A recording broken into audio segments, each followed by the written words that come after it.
Friends and enemies, welcome back. CBP, the Mighty CBP Media Network, the Mighty CBP Podcast. We're back. My name's Joey. That's Len. It's Monday night. You're here. We're here. Our wives are upstairs alone, and we're ready to talk about Bitcoin, economics. There's gonna be some politics tonight. Of course, I mean there has to be. After the weekend, Jam. We'll talk about NBA Jam as well. We'll talk about Jason Tatum getting 0 minutes and having to clap along, being reduced to the Jason Garrett clapping on the sideline role for the Jason Garrett was a third string quarterback though, so he didn't have. I mean, when I was he's got a lot of experience clapping on the sideline. You're suggesting not his first time clapping on the sideline as the Cowboys coach. Ivy League, Princeton's own Jason Garrett. So remember, he was behind Steve Berline, Wade Wilson. Was he? Rodney Peete? Yeah.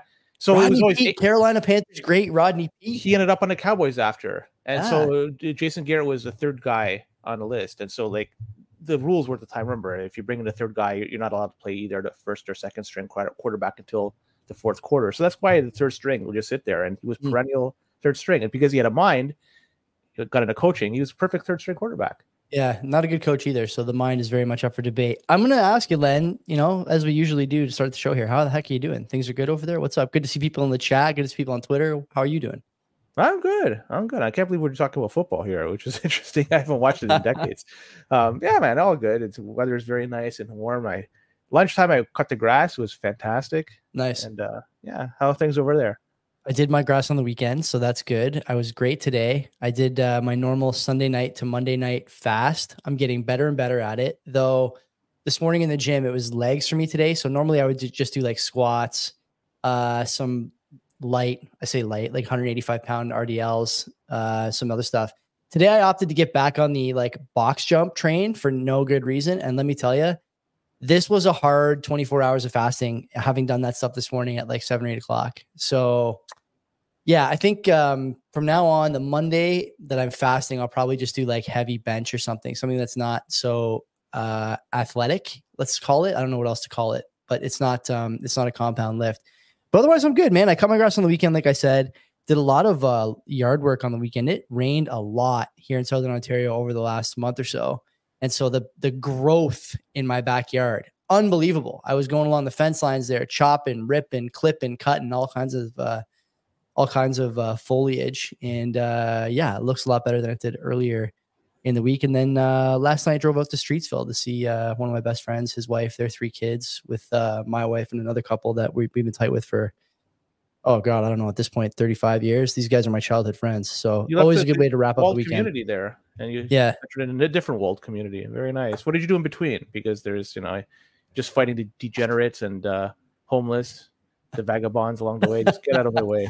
It's all highways, so there's not too many vagabonds. But yeah, I mean, my wife did point out on the way there, on the way out, I should say, at I was probably 8 o'clock, maybe 8:30, that it was a very homogenous set of people on the streets in Streetsville compared to what you might expect. I'm not going to go any deeper than that, but yeah, I mean, it's happening everywhere. Anyways, so now that the advertisers are unhappy on YouTube, let's talk about our advertisers. EasyDNS, best place for you to host a domain, host your content, buy a website, port a website, do whatever you want. Maybe you want to ask Mark ways you can, I don't know, start an eBay account or something. He might be able to help you. If you buy a website and host it there and pay him a monthly fee, I'm sure he wouldn't mind answering that question. I don't know how good an answer you get, but we use these DNS to host our content. We hope you will too. Tons of stuff available over there. You can start an email with your new account. You can use PGP and GPG email. Mark, very security focused. There's a fine line between practice and protection, I think, pragmatism and protection. Mark toes it very well.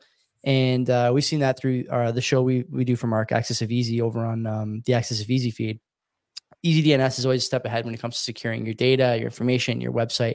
And ultimately, it's your work, right? You want someone who's going to secure your work and help you protect the things that you're putting on the internet. And Mark will do that for you. On top of that, virtual private server, suite of options there. Nodes, Nostr relays, BTC Pay server, nodeless, you name it, he's got it.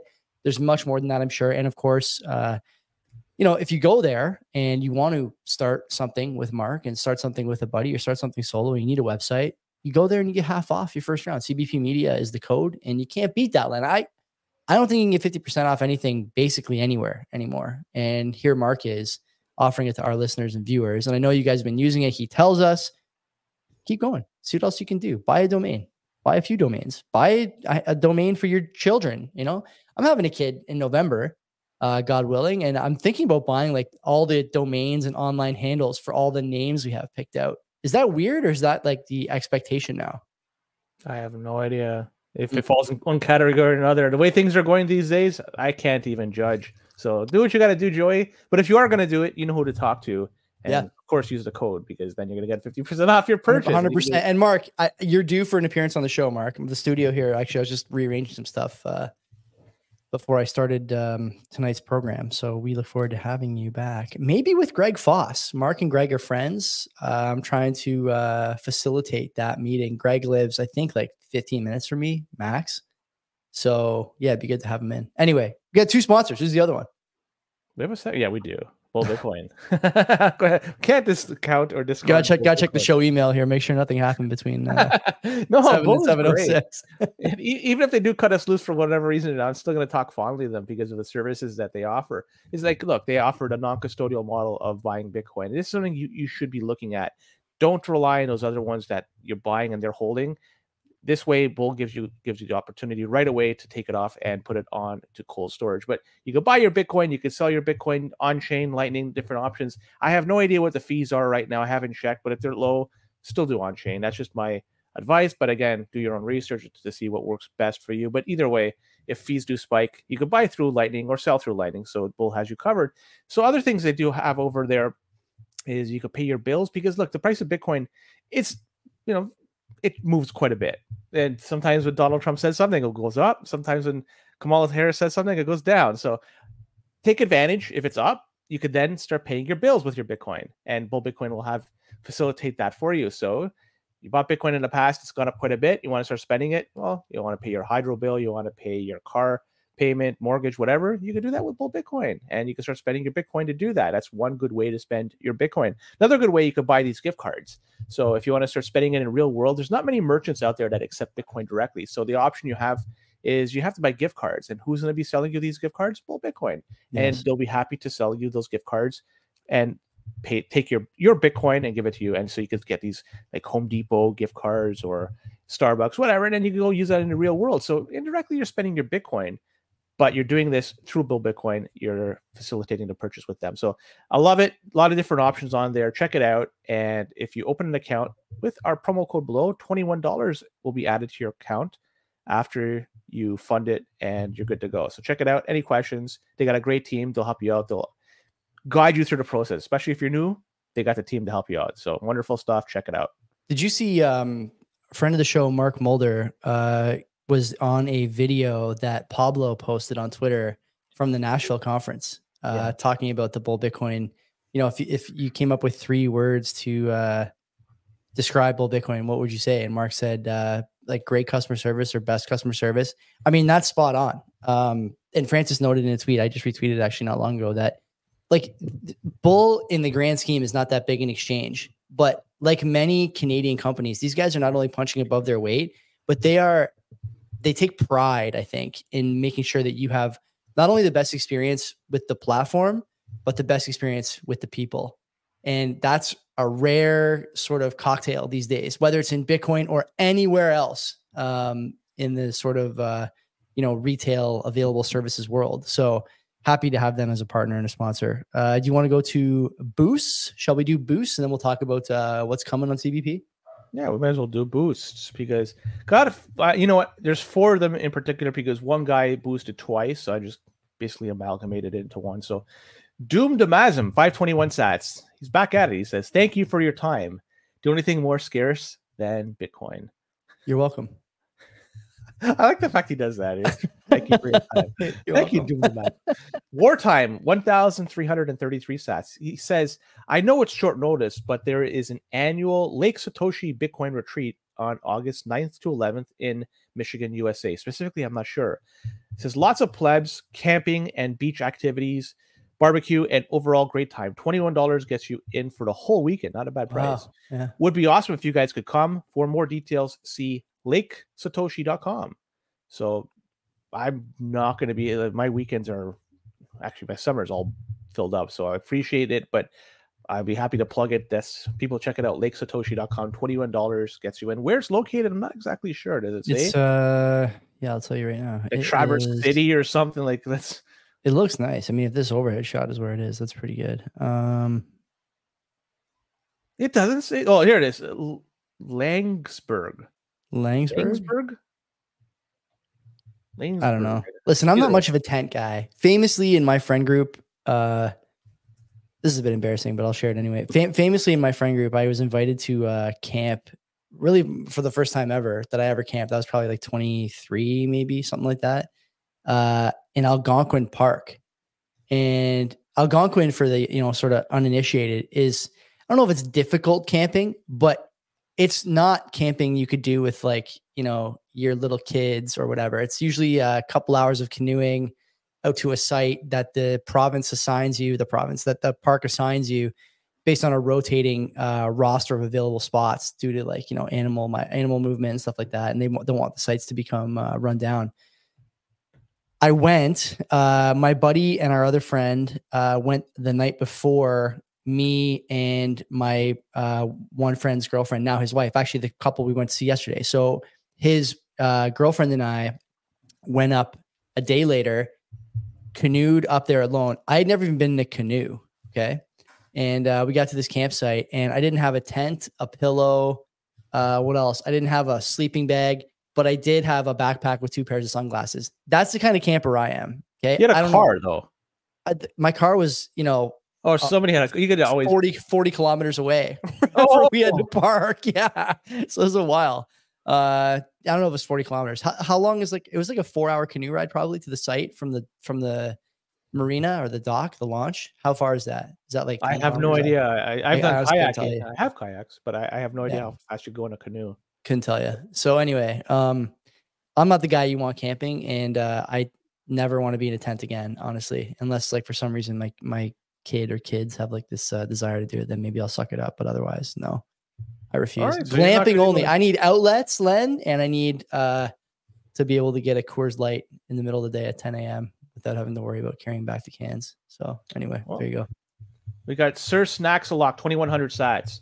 Sats for Joey because he knows he's always right and tired of pretending he's not. Oh yeah. Almost the most humble man in podcasting.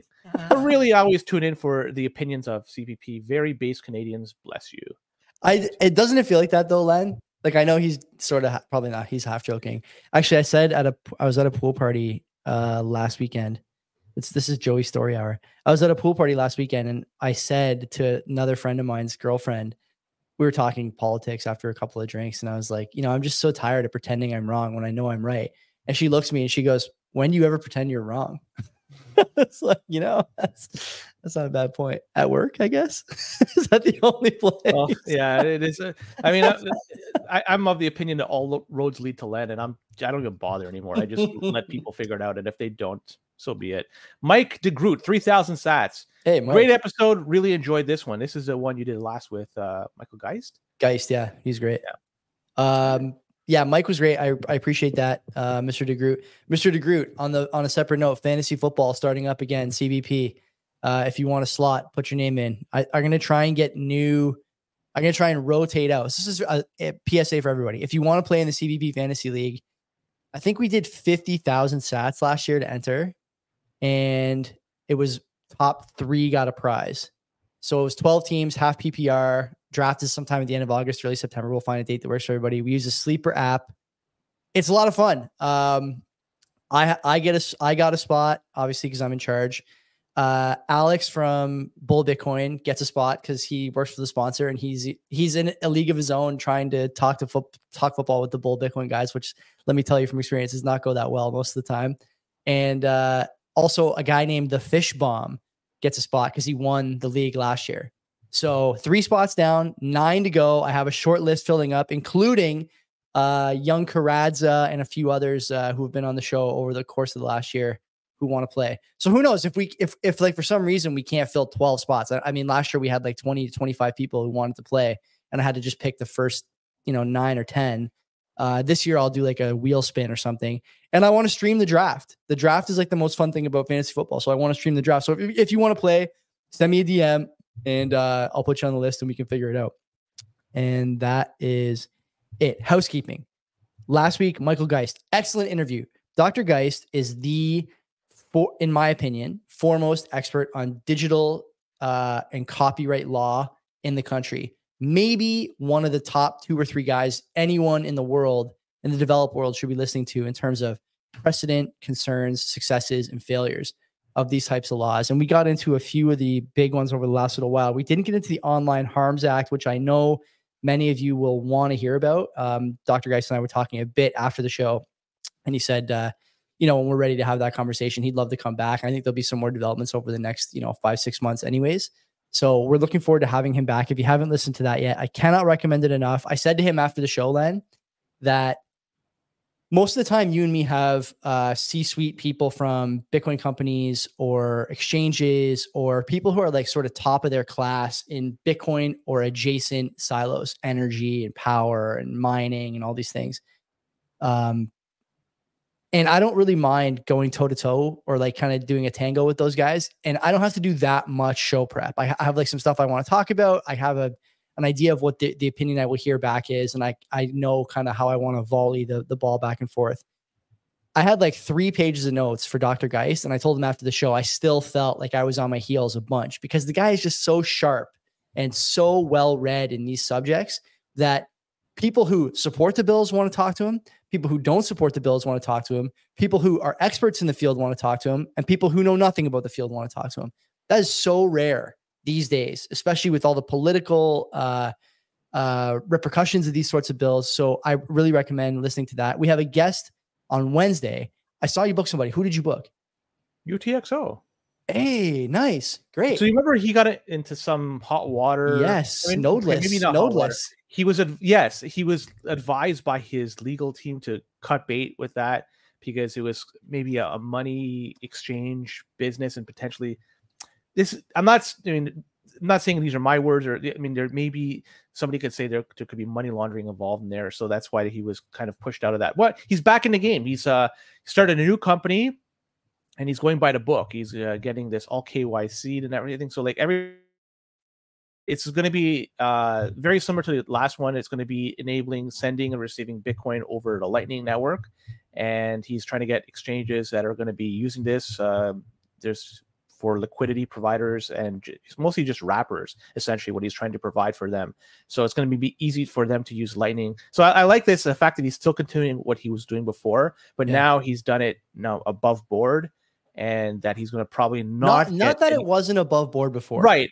Yeah. Right. I mean, this way he's satisfying the people's expectations of what they want him to do. And he's doing it this way. So as soon as I saw it, I was like, man, let's get him on because he went through some tough times not too long ago. And I'm looking forward to talking to him about what's going on with him and this new company that he started. It's called Bitvora, bitvora.com, if you want to check out more. Great. Yeah, I'm excited for that.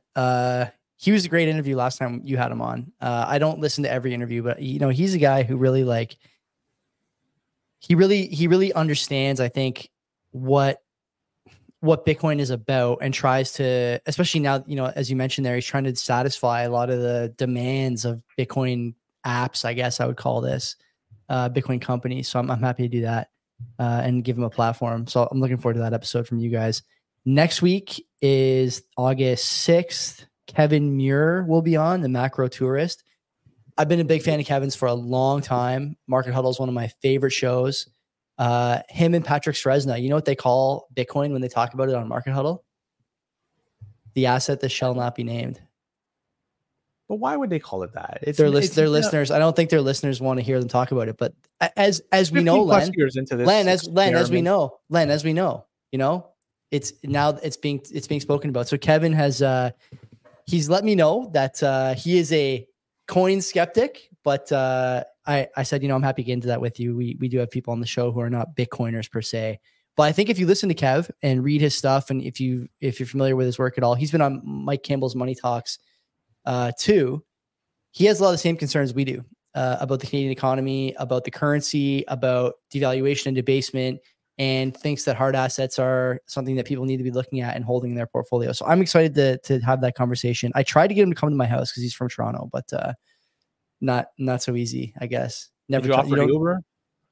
No, I didn't. I should put together like a package for people. It can't be that hard. If I like got the local brewery to give me a 6-pack every time someone came over, and I just give it to them, and then CBP will give you whatever $200 for the Uber if it's from Toronto. I don't know how much it costs to Uber from Toronto, but I'll pay your way. I don't know. We gotta think about it.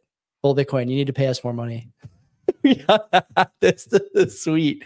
This is yeah, and there's less competition, right? Like we have TFTC decided to pack it in. They're done. McCormick's packing it in next week. Yeah, apparently. What Ledger's done is now finished. So there's anyways. Did you listen to the last episode of TFTC or no? Did it? I haven't yet. It was live. I don't usually listen to the live ones, but I will listen to that one. And I look forward to it. Did you listen to it?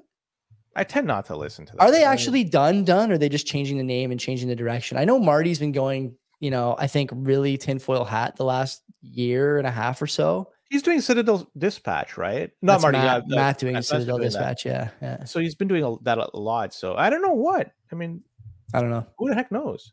I guess we'll find out. But you and me are still making content. Anyway, so that's 21 minutes. I'll write that down so that I don't blow into the shorts. It's going to be a 6-hour show, Joey. I'm not sure if you just took a hell of a nap too, but before the show, so I'm ready to go very late. If people wanted to hear us go later, let us know, and I'll twist Joey's arm one way or another. I'm leaving here at 8:40 sharp. No one's keeping me past. Well, we didn't mention which time zone, so that's specific. Oh, true. So, yeah. So fair. Write a book. Yeah, this conference thing. Did you happen to catch any of this thing? Because there was some. You want to start there? Is that where we're starting? I think that's the biggest news this week. But it's not really the conference itself, but who is there and what people are talking about. Where it's on the agenda. It was what's biggest this week. But Donald Trump was the main guest, and I'm still waiting for that special guest to show up on the stage. There's no special guest. What the fuck was that all about? There is no special guest.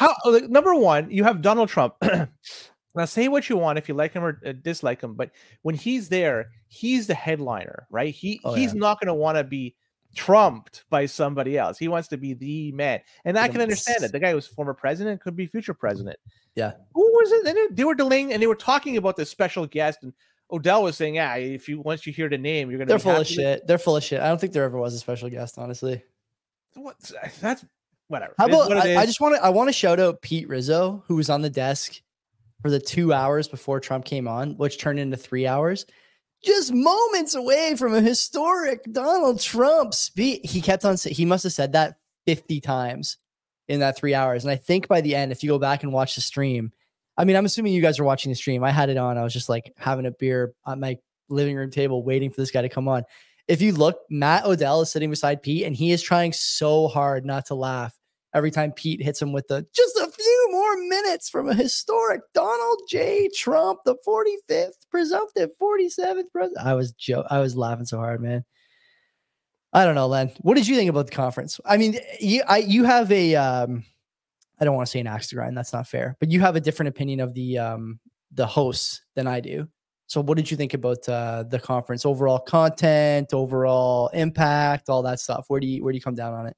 You're asking the wrong guy. I didn't watch any of it except for the Donald Trump speech. And even that, I'm sorry to say, once he did his 10-minute name drop, I kind of quit a few minutes into it. I just gave up because I've seen so many Trump speeches. It's this is another one. So I just gave up. And it's not like he was going to be spitting fire like I was expecting in a different type of rally. And that would catch my attention. So I can't say anything. I can't give you an opinion about it. Maybe you can give an opinion about the conference. But unfortunately, for whatever reason, I can't give it. I can only give you what I read after the fact of what people do. So I didn't watch all of it. So I'll start with that. Who could watch all of that? That's I know. I have a job and chores and other things I care about. You have a life. NCAA football, whatnot. Heard it's a good game, by the way. Fantastic gameplay, very fluid. We'll talk more about that maybe after. I think I like Bailey anyways. I don't agree with everything he's done, obviously, like the NFT stuff and the token stuff. Do I think it's a great idea? No. Do I think it's better than other ideas? Yeah. More appropriate for Bitcoin than other ideas. Yeah. But I have to say, Len, that I think at this point, and I kind of want to call out Predator a little bit, even though he's, friendly with us and sometimes, is in the chat and I think he's been in the chat a few times and he's on Twitter all the time. If he has. I mean, I was looking at just Twitter during the Trump delay and, a lot of people calling out Bitcoin Magazine for the delay, calling out Bitcoin Magazine for the stream crashing when Trump came on YouTube, and Predator was among them. And, I don't know anything about Predator, honestly. I don't know anything about a lot of the NIM accounts who attack like Bailey, Bitcoin Magazine, Mark Goodwin, Rizzo, and these guys who work for BTC Mag. But at this point, I think it looks bad. And I think that there's like a pretty solid case to be made at this stage that Bitcoin Magazine has proven itself to be a pro Bitcoin outfit in a lot of ways. Now, as I mentioned, and we agree on this, they do some things that are like maybe not totally unpalatable, but somewhat unpalatable, I think. But at this stage, that conference, Len, there's maybe not been a bigger, more impactful 2 days in terms of Bitcoin policy, promise, and pros, hence the title of the show tonight, than the 2024 Nashville conference. You had Senator Lummis talking about the strategic reserve. You had RFK talking about the importance of making sure that America holds some Bitcoin. And then, whether you think Trump gets it or doesn't get it, the fact of the matter is a guy who is, at this point, the likely 47th president, although not by as much as it was a few weeks ago, has no choice but to speak about Bitcoin because his party had no choice but to put it in their platform. And whether he understands the implications of a strategic reserve, whether he understands that he's going to buy Bitcoin, at a clip that's more than what they produce per day, in RFK's case, I don't think that really matters. Like, I don't think the details matter that much. I think, like we always talk about on the show, directionally, there's no argument about whether or not the last few days has been really good for Bitcoin or not. Now, the price may not reflect it, but hey, we know a little bit about that. Price has gone up a little bit in the past week. It's like sub 67 now, I'm pretty sure. Yeah. But a week ago, where were we? Were we around here? Like don't look at I know. Hour. Look at the zoom out directionally. Yeah, of course.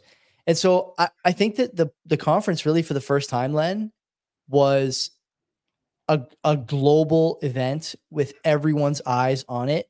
And maybe the most important thing, whether they wanted to watch or not, they didn't have a choice. I heard guys talking about on like big macro podcasts, Trump speaking at the Bitcoin event this weekend. I heard political podcasts, Trump speaking at the Bitcoin event this weekend. I heard on Bankless, Trump speaking at the Bitcoin event this weekend. Like everybody has to listen and watch what he says. Now, again, do I think that Trump understands what it means to have a strategic reserve? Do I think he understands the nature of Ross Ulbricht's crime? So I think he understands the nature of, comments like Bitcoin is the new steel industry. I don't think he does, but I also don't think it matters. I don't think any president understands what, the fringe topics they're forced to talk about because the politics of the day demand that they have an opinion on it. Much the same way that I don't think Trump understands like the intricacies of an abortion, but he has to talk about it. Much like I don't think he understands the intricacies of, firearms augmentation, but he has to have an opinion on it. And so, when you have to go a mile wide and inch deep, there's going to be concessions made by the guy speaking, but there is no debate that this was a big weekend for Bitcoin. And, and Pablo's in the chat saying the same thing, bringing in for the guy who just almost was assassinated to come to the Bitcoin event. That's huge, man. Like that is enormous stuff. And then when you talk about, Bailey saying on Twitter that they were talking to Kamala, whatever, Harris, about coming to the conference too. Like she was thinking about doing it. I mean, I think that would have been unwise for her. I can just imagine that she would have been booed out of the building. But the point is that we have arrived on the global stage and the mainstream political stage like nobody in Bitcoin thought we would this early. And to me, that's huge. And so, although I may not agree with everything they do, it's like a hats off to David Bailey, a hats off to Bitcoin Magazine, a hats off to the conference. And I'm thinking, Len, that I'm going to go to Vegas next year for the conference. I'm going to try and get a press pass. Our friends SB and Scribe are also going to go, I think.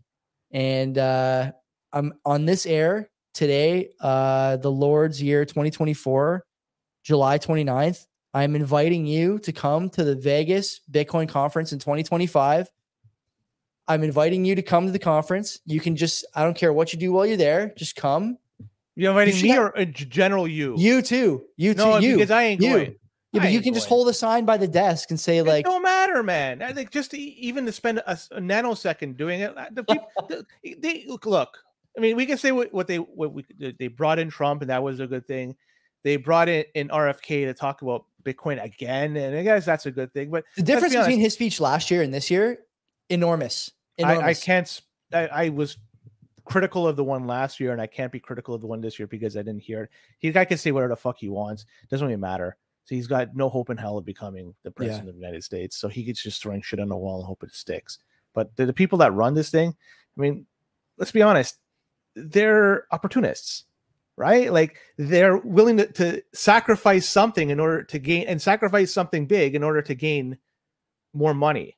And that's fine. Everybody's, don't hate the player, hate the game type thing. But this is the reality. That's what they are. And it's like so many other people. We've seen it time and time again with politicians too. Right, that people, they stand by something and then switch because their goal is, Polyev, for instance. I'm really going on to the weeds here. Remember Polyev was saying, talked about Bitcoin, lighting up a hookah with Ali in his house talking about Bitcoin. I'm pretty sure, yeah. And then shortly thereafter, didn't talk about Bitcoin again. What's his goal? Become prime minister. So he's sacrificing his belief, his ideas, his love for Bitcoin in order to become prime minister. Now, if he's willing to sacrifice that to become prime minister, what is he willing to sacrifice to remain prime minister? Same thing goes to the Bitcoin Magazine people. They sold shit, garbage, like essentially trash to people, newcomers trying to make gain. For what? Just to make more money for themselves. And at the expense of what? You're spamming the network. You're making it more difficult for people, more expensive for people to transact on it, promoting BRC20 tokens, promoting fucking putting pictures on there. People getting wrecked in the process. You know what? Like they're opportunists, and it's fine. They put on a very good conference. They brought in a lot of good people. They talked about Bitcoin, but you scratch the surface, you can see what's there, what's they're all about. And as long as they could pad their pocketbook, they'll do it fucking again at the expense of what? Bitcoin as a whole. That's fine. And it's not like they're new to the game. They just came. I just found Bitcoin. They know what Bitcoin's all about.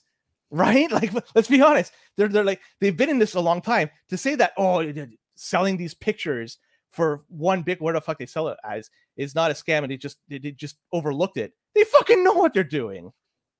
They fucking totally understand it. This is. Do you think the conference was a net benefit or not for Bitcoin?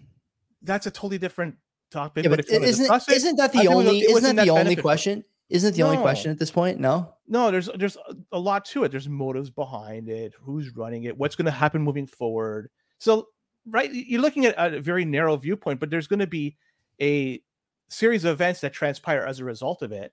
Some are going to be within people's control. Some are without or outside people's control. And what happens, we'll see. But I can see historically the people that were behind it, what they've done, their actions will probably be repeated again. And at the expense of whom? Everybody that's in Bitcoin. They're not forcing you to buy the fucking tickets and the shit. No, I don't know. Like if I go next year, I'm not gonna be like, yo, sign me up for a fucking NFT or whatever they're called. What are they called again? Ordinals? Or sign me up for an ordinal. Yeah.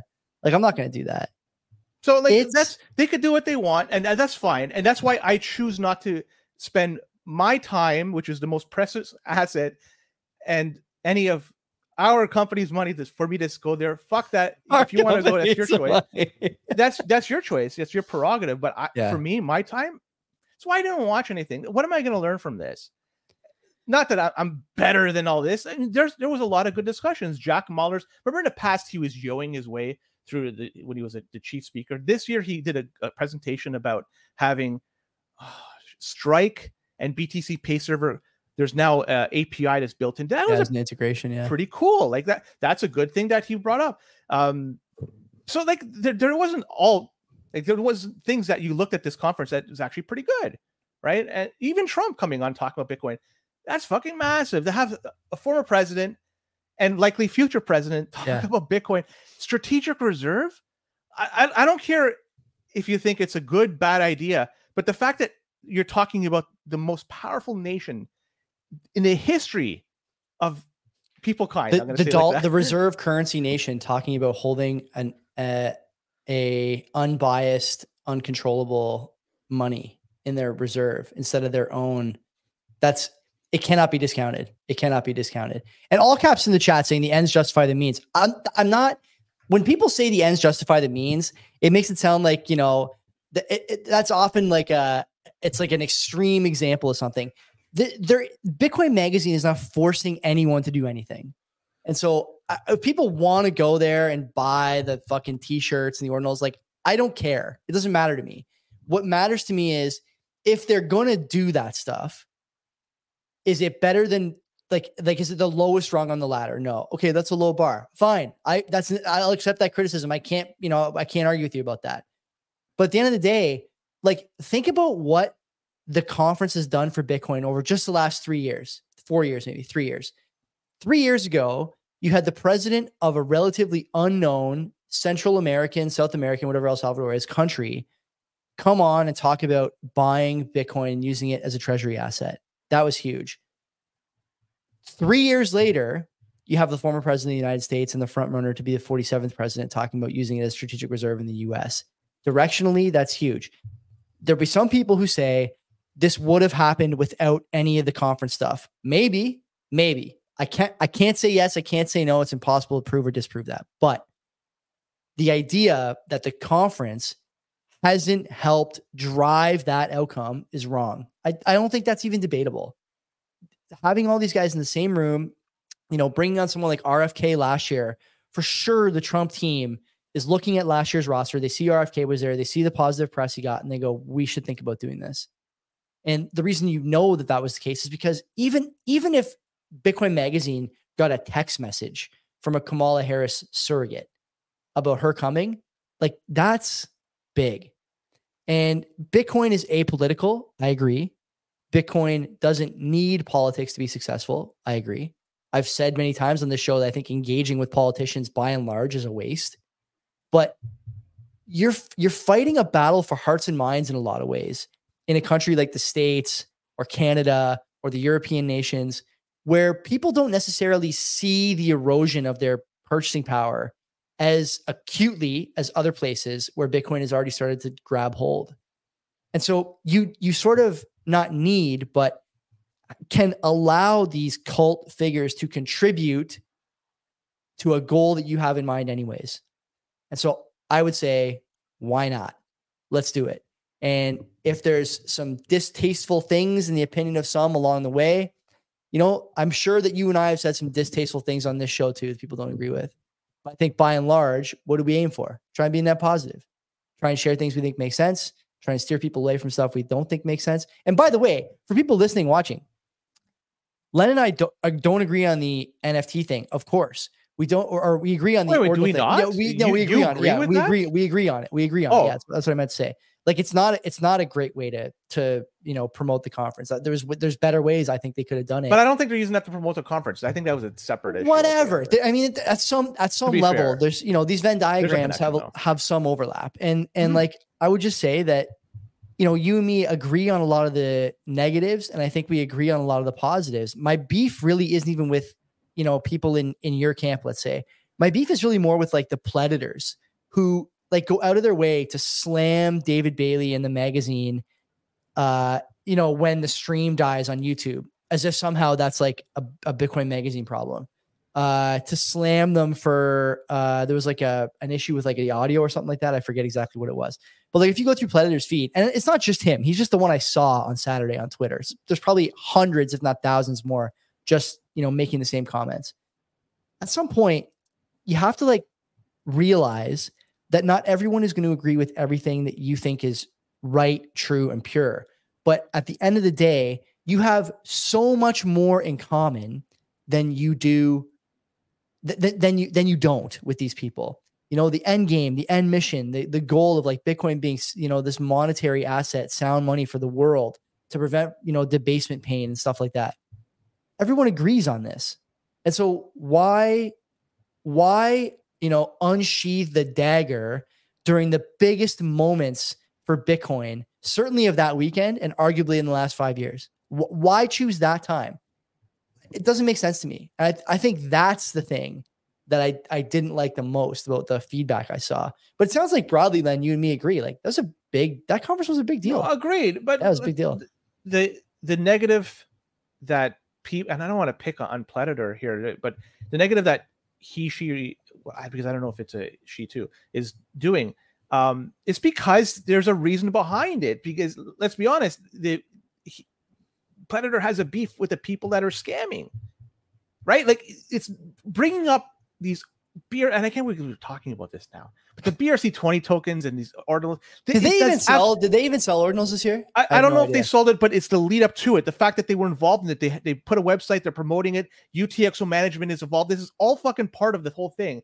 And because of that, you have now the people that are involved with the Bitcoin magazine, the Bitcoin conference, we're gonna have to just unfortunately throw them in the same thing. So when something goes bad, you can say, look, these guys you could say they were fucking scamming people, right? Like there's nothing that a BRC20 token or an ordinal does to advance Bitcoin, to make Bitcoin better, to improve somebody's life financially or any otherwise. It's just simply trying to take money away from new participants to say, look at this. This is something that's going to make you money. And you know, it's rare. It's one of a kind. You buy this because of the rarity. It's going to probably go up in price, and they sell it and make money. It's like, but you're taking money from these people. Like, I don't want to police everybody, but like, I'm going to call out somebody that's a scammer, right? Like you can do it. There's no laws against it, but there's nothing from stopping me to say you're fucking wrong and they're fucking wrong. But that's why Predator's saying that, because he's fucking pissed off, and so am I, with the people that just continually scam and try to take money. Fucking opportunists, you know, like.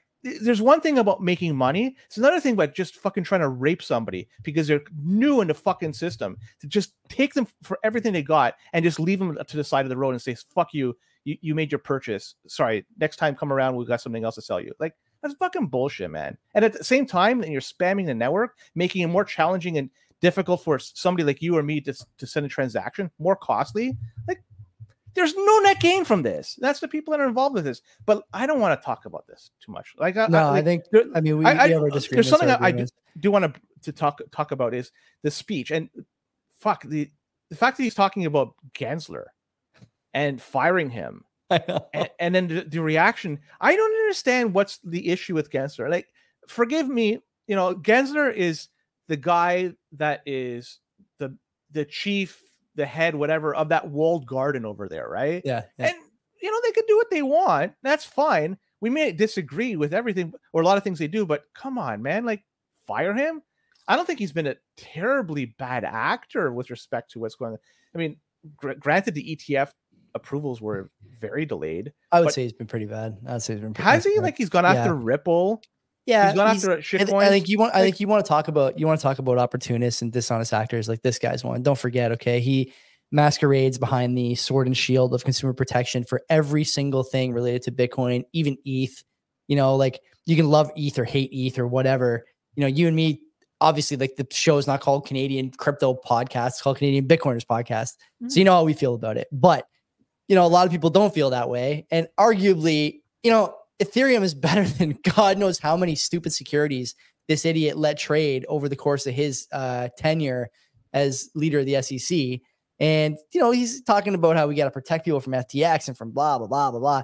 Doesn't say anything about Coinbase. Doesn't say anything about, remember, like, he, you know, they went through their S1 filing and he never stopped them from going public, even though they're allegedly trading unregistered securities. He's still in a suit with them over that issue, while the ETFs that he approved are using Coinbase for custody. This guy's a clown. He's a clown. I think he should be fired. Clearly, I think posturing for political office maybe is like the most generous interpretation of what this moron's done. But I don't know. Hey, Listen, I want to say a couple things about the chat here.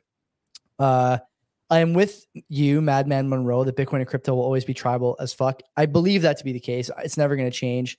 Bitcoin all caps disagrees with what I said earlier, but I love you anyways, buddy.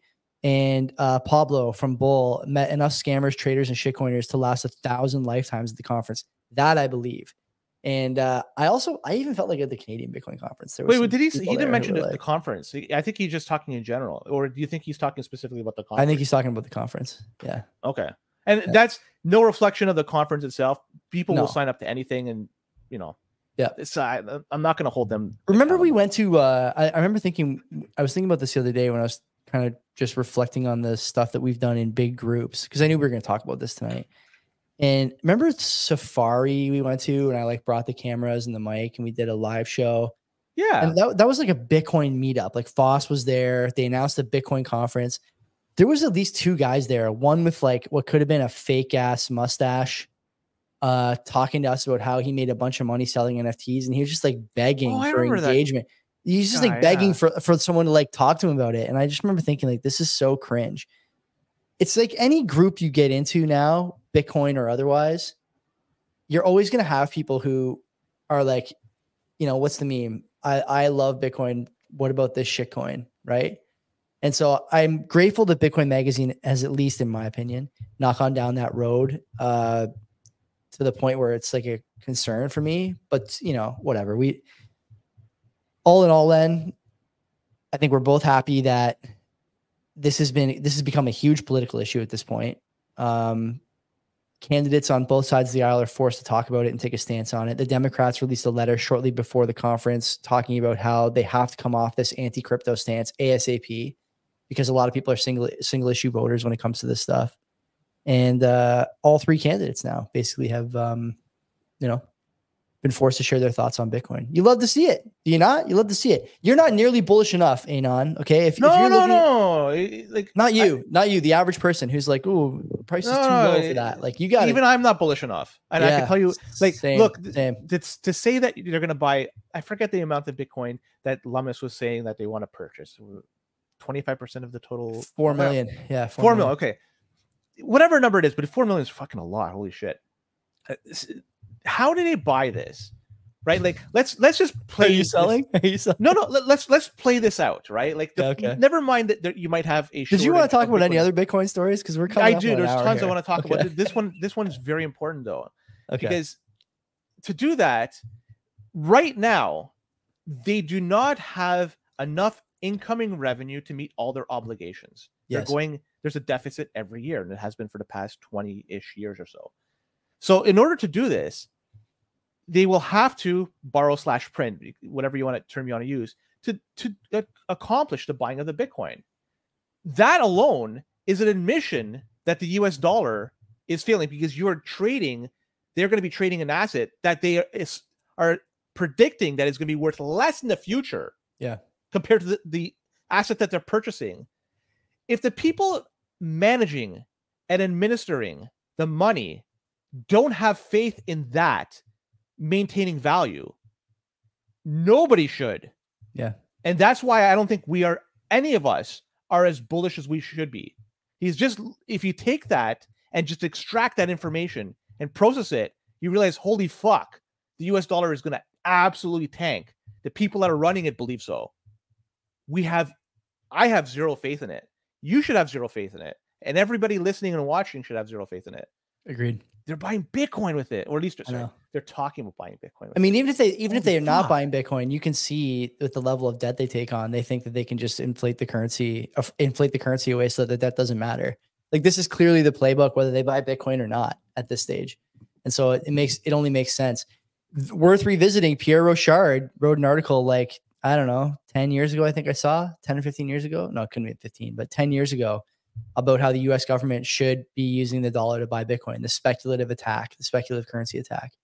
And rings true today, man.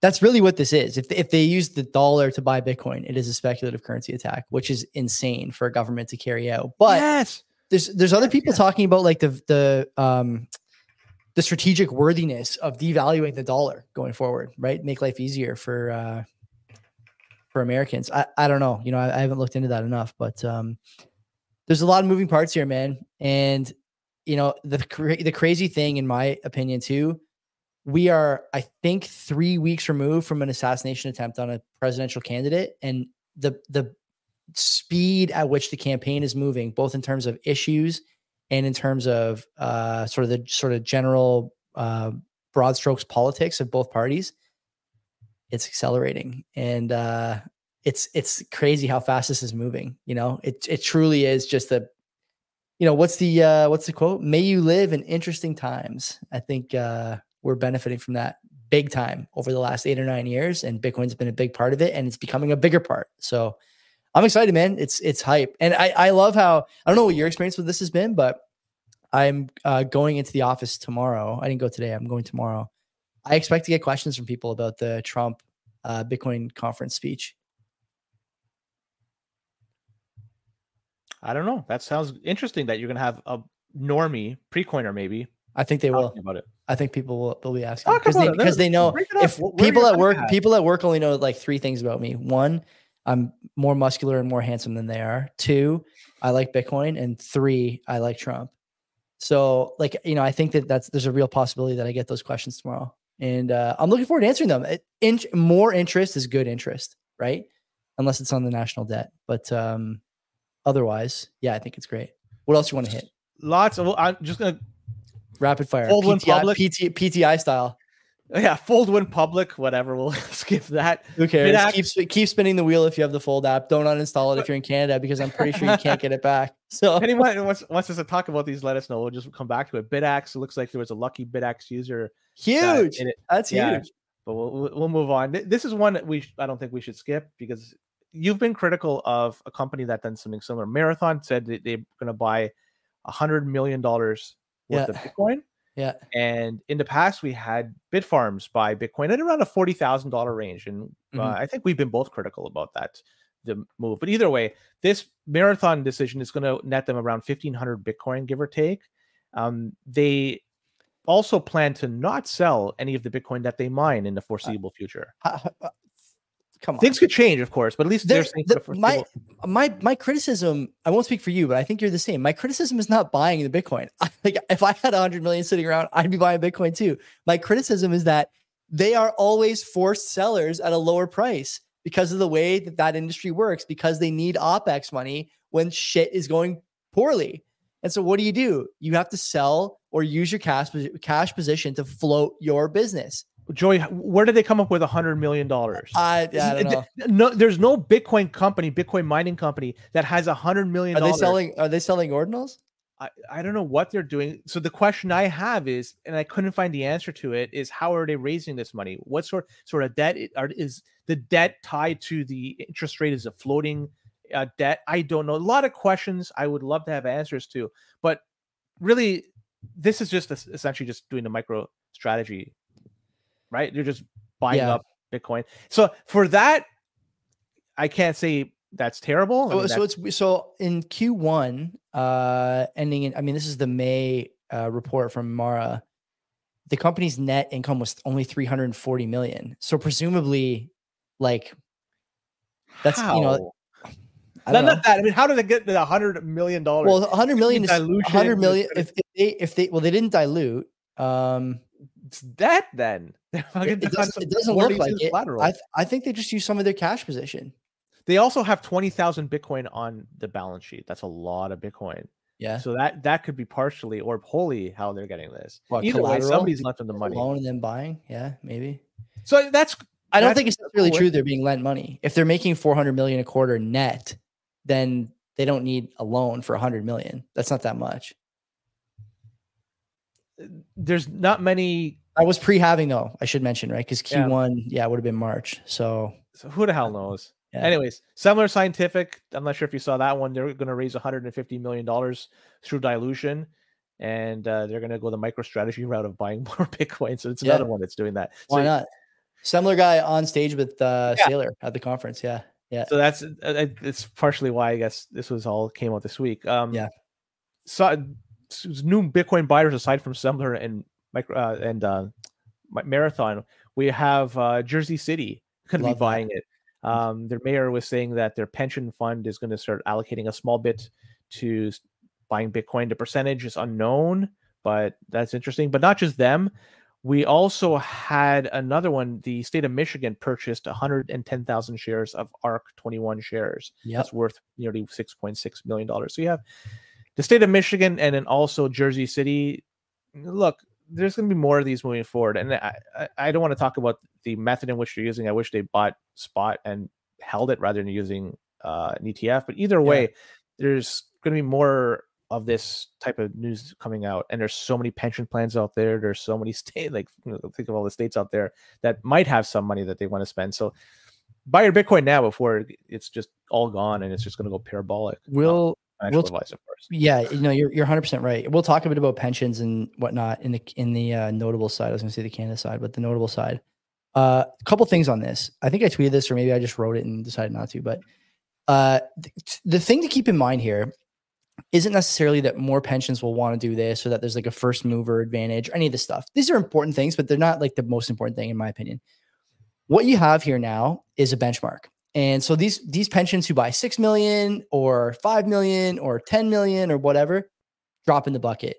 Municipal pensions, state pensions, they're huge players. Famously, I've said this on the show before, that in the show Billions, which is on HBO or Showtime, like major show, Paul Giamatti's in it, Damian Lewis is in it, like huge names. The girl from that motorcycle show where they're always slapping each other's leather jackets. I forget. It was years ago. Anyway, these guys are all in it. There's an entire 2 episodes or an episode and a half dedicated to these guys this hedge fund courting the Ontario teacher's pension. These things are huge. They're huge. So 6 million is not that big a deal. But the benchmark is, because now inside that fund, the people who are leading that fund are going to be looking at that quarter over quarter, year over year, 4-year stretch over 4-year stretch and saying, what performed the best? Was it our NASDAQ position? Was it our long-term bond position? Was it our, whatever, our indexes? What did we buy that did the best? Was it real estate? Was it REITs? Whatever. I mean, I know what the answer is going to be already over 5 years. It's going to be Bitcoin. It's going to be Bitcoin. And these other pensions are not going to wait 5 years because they are held to the standard of their industry, which is something we never talk about. Everyone says, look at the way that certain investment firms are performing because they have Bitcoin in their allocation, they have Bitcoin in their fund, whatever. Pensions don't care about hedge funds. Pensions don't care about retail investors or family offices or any of these things. They don't care because it's not the same standard. Okay. The same way endowments don't care about that or like these major cruise liner type investment outfits. What they want to see is in silo comps for allocation size, for performance, and for expectation going forward. And so what you're going to see now are other pensions finally looking at Michigan, Jersey City, and saying, yeah, these guys did it. We should do it too. And the other thing that I think you're going to find is Jersey City. I don't know if they can do this because I'm not sure what the sort of expectations are, the general mores of the pension game. But would you be surprised to see like Jersey City and Michigan's pension investment boards starting to make public facing statements about Bitcoin? Writing documents about it, because there's not many other things investment wise where you can do that at the pension level and influence the outcome, right? Like if you start writing about the benefits of investing in NVIDIA as a pension, the price is not going to move.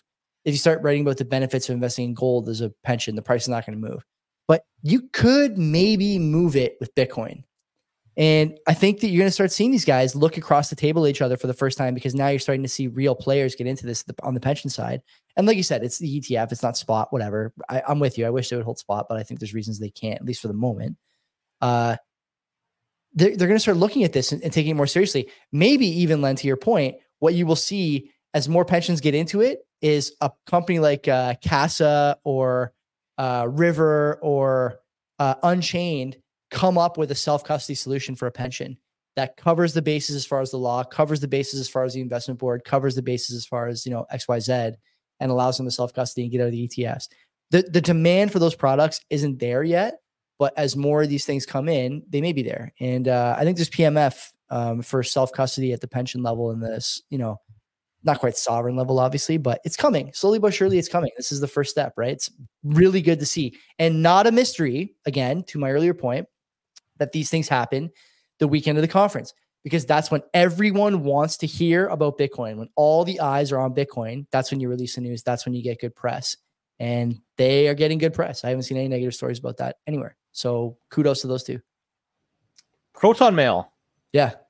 Not sure if you saw that one, but they've released a new wallet. Yeah. And if people that are interested, proton.me/wallet. It's currently beta. I haven't signed up to it, so I haven't tried it, of course. Like, I wouldn't be able to provide any insight into it. But from what I understand, you do have to open up, or at least tie it to a Proton Mail account. So if you're going to do this, you might as well open up a new Proton Mail account. I would also, if you're going to do it, maybe use Tor/VPN as. Do you have a Proton Mail account?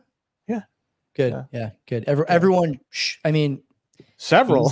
These days, they're free. Yeah, everybody should have one. I've actually thought about getting a premium one. I think it's only like $25 a year or something like that. I don't know. What do you get out of it? I mean, you get more identities, and you get some other stuff like calendars and whatnot.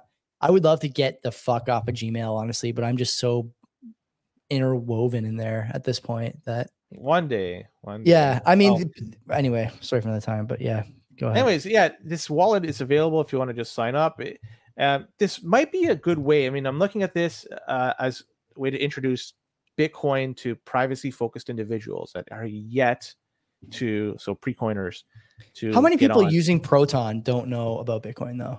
I don't know. Again, I don't interact a lot with normies, so it's hard for me to say. I would hope that they all do, but the dream. What the fuck do I know? The dream, right?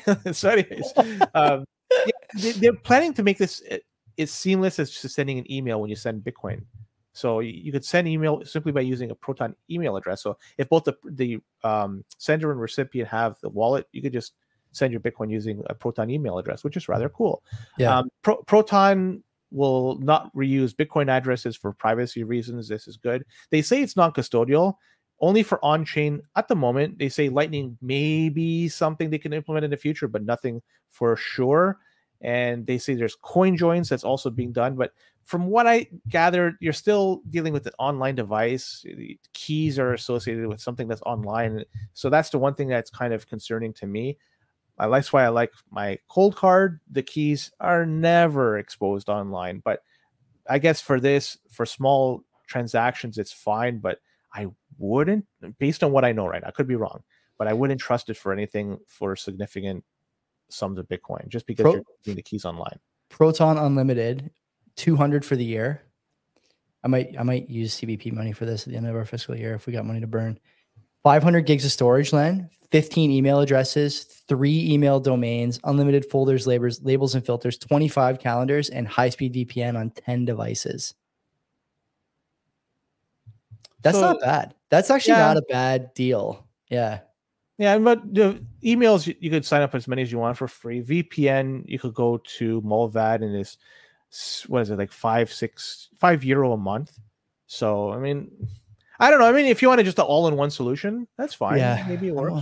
I'm always looking for all-in-ones. Anyway, yeah, Queen Calliope in the chat. You get folders. You get more than that, Queen Calliope. Okay, don't be sassy in the chat. Cantor Fitzgerald, I don't want to gloss over this one. This is rather big news because they're going to be launching a Bitcoin financing business. It's going to launch a $2 billion with a B initial financing. This is going to allow people that have Bitcoin to leverage their Bitcoin. So rather than simply selling it, you could go to them. This is huge in 2 ways. Number one, by not selling your Bitcoin, you're not going to be subjected to capital gains tax. That's number one. But number two, people that have their Bitcoin, now they have a way through an established firm to use that and get more capital. Now, I'm not trying to suggest people do this. You should, though. If you're thinking about selling, this is what you should be looking at first. Potentially. Yeah. Potentially as an option. This is truly a fiat solution to a lot of, but I think by allowing this, it's going to open up doors to a lot of businesses to own Bitcoin, but not just own Bitcoin. They're going to have to own spot. They can't simply use an ETF and take advantage of this. Yeah. So it's going to be advantageous for them to buy and hold on to their Bitcoin if they want to start using this type of service.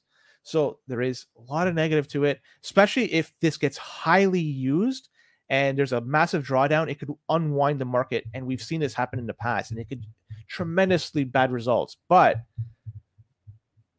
this is a fiat thing. I think, but it's good though, is it not? Like I just saw Willy Woo tweet about something today in response to Schiff, and actually this is an interesting.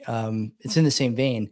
You know, Schiff saying people who never sell their Bitcoin, like you're never going to be able to make money on it, blah blah blah. And Willy Woo responded, like this is everyone knows this. By the way, you hear this from Bitcoin guys, you hear this from real estate guys like the Karadzas, you hear this from stock guys. Famously guys like Tim Cook and Bezos do this with the Amazon and Apple stock that they have.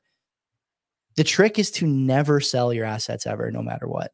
It is to take fiat loans against the value of your assets, because everyone knows that the currency will be debased and the loan will eventually be worthless.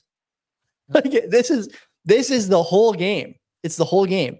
On a smaller scale, if you want to see what this looks like, see what happened to people who were forced to sell in the last 7 months in Canada and the US as rates stayed high and really started to cause pain for the average household.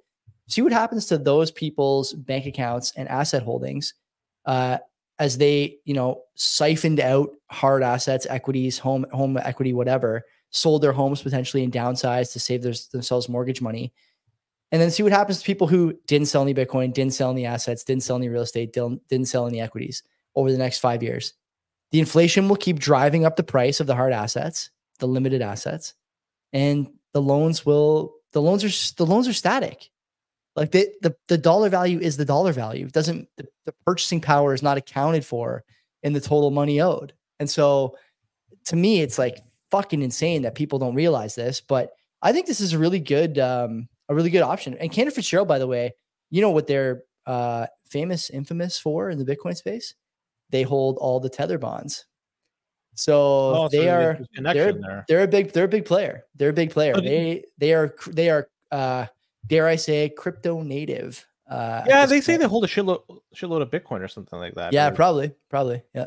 Yeah, but then again, like remember I mentioned, if things start to unwind, it goes fucking awful. But the leverage is not quite the same, right? It's not like, they have the Bitcoin if something goes sideways. I'm not saying they're probably going to be okay. I'm talking about the market as a whole, because then you get a systemic like force sellers if the price drops. Yeah, and it just drives it down. And we've had this 2 years ago.